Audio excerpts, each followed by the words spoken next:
wake that ass up. Early in the morning. The Breakfast Club.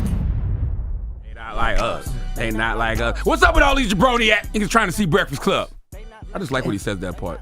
Oh my Call God. somebody a jabroni. Morning, everybody. It's DJ Envy, why you dressed like a jabroni nigga this morning? Huh? Hey, yo. That sells used exotic cars. Leave this man alone. I see Charlamagne this morning. He says, yo, you really look Dominican. Yeah, he did. You going to an all-white party? Where you going? I just can't look nice. I can't wake up in the morning and say, I just look nice. I want to feel good. No, not without a reason. Not without a reason. You need to know what's going on. Oh, my God. Good morning, Morgan. Good morning. I don't think I'm ready yet. Sheesh. Okay, well, let's just get into it. Let's go. Primary election season is underway. As I've mentioned before, make sure you guys are registered to vote. So primary elections are in for Colorado, Utah, and New York.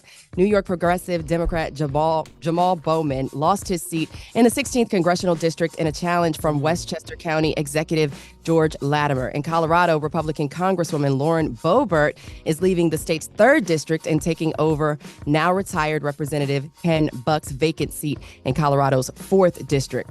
The move comes slow after she narrowly won the 3rd district during the 2022 midterms. Now, 4 Republican candidates in Utah were vying to replace retiring Senator Mitt Romney, with John Curtis gaining the GOP nomination over Donald Trump's endorsed Trent Staggs in that race. Officials indicate that voter turnout was lower than expected in this primary so far. Colorado Secretary of State Jenna Griswold says while statewide turnout is down 2% from where it was at this same time in 2022, it does not mean it's going to stay that way. Let's hear more from Colorado Secretary of State Jenna Griswold. We've seen election after election turnout tending to catch up on election day itself. So I wouldn't read too much into the numbers at this point. When you have elected leaders continue to lie to Coloradans and the American people, leaders that they should be able to trust in, it has a real effect. Now, she also stated she has concern with misinformation, citing former President Trump's false claim that the election was stolen from him. In Colorado, they don't have mail-in ballots, so they must be returned. And just over 19% of residents actually voted in the state's primary. Sheesh. So meanwhile, the gag order against former President Trump in his New York hush money case is actually being partially lifted ahead of Thursday's presidential debate. I know, right? Ooh, yes. So Judge Juan Merchan lifted parts of the order that banned Trump from commenting publicly about jurors or witnesses. Now, Trump is also allowed to talk about Manhattan District Attorney Alvin Bragg. Some restrictions will stay in place until he is sentenced on July 11th. Now, the former president was convicted on 34 counts of falsifying business records related to a hush money payment to former adult film star Stormy Daniels to cover up an affair before, I was going to say alleged, but I guess we proved that, before the 2016 election. Now, former President Trump is expected to announce his vice president pick as early as sometime this week, possibly on Thursday at the debate, as that person is scheduled to attend. In the running, North Dakota Governor Doug Burgum, Ohio Senator J.D. Vance, and Florida Senator Marco Rubio. And the 2024 presidential debate, of course, airs from Atlanta, Georgia on Thursday at 9 p.m. on Can't wait. CNN. Must see TV. Well, I wonder what's the reason for them lifting the gag order, especially when they know he's about to, be broadcasted to the world tomorrow. That's right. right. What's the point of doing that?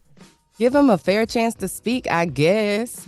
Yeah, because I guess if Biden throws a question at him or Biden throws a shot at him about this, he wouldn't be able to talk about it before. And that's crazy. I mean, just think Or about even that. the moderator. Right. Yeah. Just think about that, though. The fact that a gag order has to be lifted for a person running for president of the United States of America. Don't you ever tell me what I can't do. You're right. Don't you ever tell these children out here what they can't do. That's right. Okay. All right. I wish somebody would tell me what I can't do when that's happening. Of the children in New York, the Adams administration is rolling out a pair of initiatives to make the city's education system more equitable. New York City Mayor Eric Adams is announcing the creation of the Division of Inclusion and Accessible Learning. Listen here for more from Mayor Adams. We're going to put $750 million, a $750 million budget that is in this whole body of work, and 1,300 staff to elevate and support the needs of multi-language learners and students with disabilities. NYC Solves is an effort to raise math achievement after years of stagnant math scores, particularly for students of color. And building off early success of NYC Reads, it evaluates how math is taught in schools with intensive educator training and coaching. So, yeah. Sounds good. I have no problem with people making investments in education and the children. I don't either. I'm just always curious, where are we getting all this money from? Like, we spend a lot of money as a country. Like, we'll send billions of dollars out the country. We'll talk about $750 million. Yeah, we're going to spend $750 million on this budget. Oh, we got to spend $2 trillion on this budget. Where are we getting all this goddamn money from? I have no problem if you it's go to going work the every kids. day, don't you? You see how you dress, right, Morgan? I have no problem if it's going to the kids and going to education. Me neither, but I'm always curious to where we keep spending this money. Like, we just know printing money? We know where we're spending it. Well, yeah, we're spending, but where we Go getting to it work from? and you pay your taxes. Yeah, isn't it our taxpaying dollars? Yep. Ain't enough money in the world of much money we be sending out this country. Shit, I know how much I pay in taxes. Me too, but still ain't enough. All right, well, thank you, Morgan. Thank you. Talk to y'all in a bit. All right. Get it off your chest. 800-585-1051. If you need to vent, phone lines are wide open. 800-585-1051. Get it off your chest. It's The Breakfast Club. Good morning. Wake that ass up. Early in the morning. The Breakfast Club. Morning, everybody. It's DJ NV, Jess Hilarious, Charlamagne the Guy. We are The Breakfast Club. Let's get back in some front page news. What up, Morgan? Good morning. Yes. So the office of former President Barack Obama says he delivered the eulogy for his mother-in-law at the Celebration of Life in Chicago's South Shore Culture Center. Now, the memorial was held yesterday in honor of Marion Robinson, former First Lady Michelle Obama, our forever First Lady, and her brother Craig Robinson delivered a joint welcome. First Lady Jill Biden flew in for the ceremony. Marion Anderson passed away in Chicago at the age of 86 on May 31st, and her presence is already sorely missed. We watched 44. Well, first of all, rest in peace to their mother-in-law. But we watched 44, the unofficial, unsanctioned Obama musical, and Shanice played Michelle Obama. Remember Shanice? I like your smile. Yeah, she played Michelle Obama. Oh, okay. Yeah, it was interesting. Yeah. So elsewhere in Chicago news, the United Center is beginning to transform for this summer's Democratic National Convention. I will be in attendance. DNC Chair Minion Moore appeared for yesterday's move-in days as the arena was being converted into a national stage. Let's hear more from the DNC chair. We are learning each day how to build a convention. If anyone tells you we have been here before, we have been in this building before. But this convention will be different. It will be exciting. Yes, because of course it follows it follows the debate for one, and of course it follows Trump's sentencing date. The event marks the return of the convention to the United Center for the first time since 1996. Starting August 19th, close to 5,000 delegates from across the nation will arrive in Chicago, joined by 5,000 visitors to officially nominate Joe Biden and Kamala Harris for re-election. Now, Chicago is super busy this year as they will host the NABJ convention, Lollapalooza, and the DNC within a 3-week span. So if you're headed to Chicago anytime this summer, between end of July and mid-August, please just pack your patience. You know what I want the Democrats to really focus on at the DNC? I want the Democrats to focus on the future.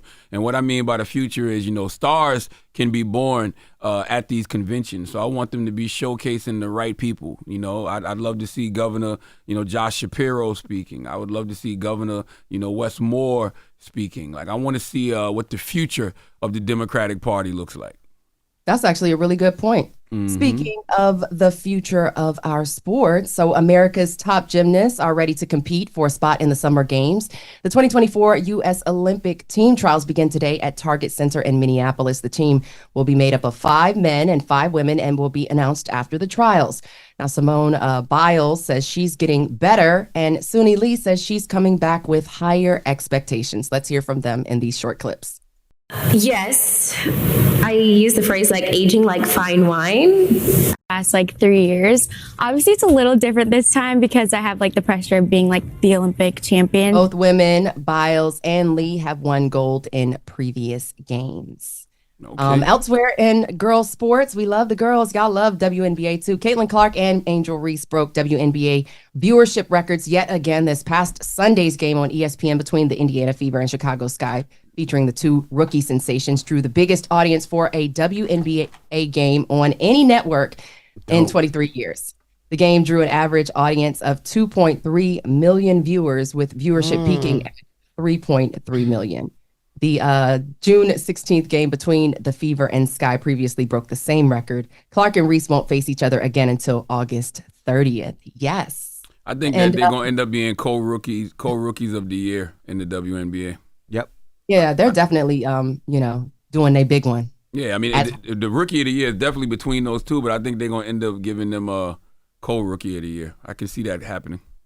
In other basketball news, the NBA's future stars hope to hear their names get called up tonight.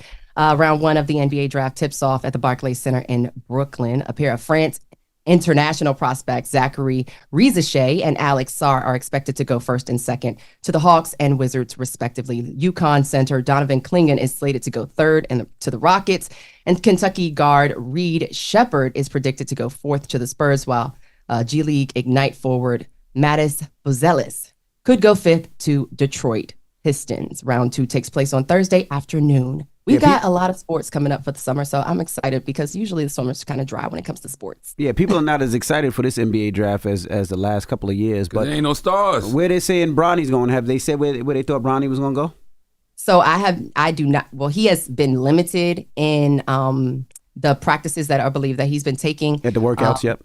Yeah, the workouts that he's been taking, and they have not said where he's going to go, but supposedly he's not going to go until the second round.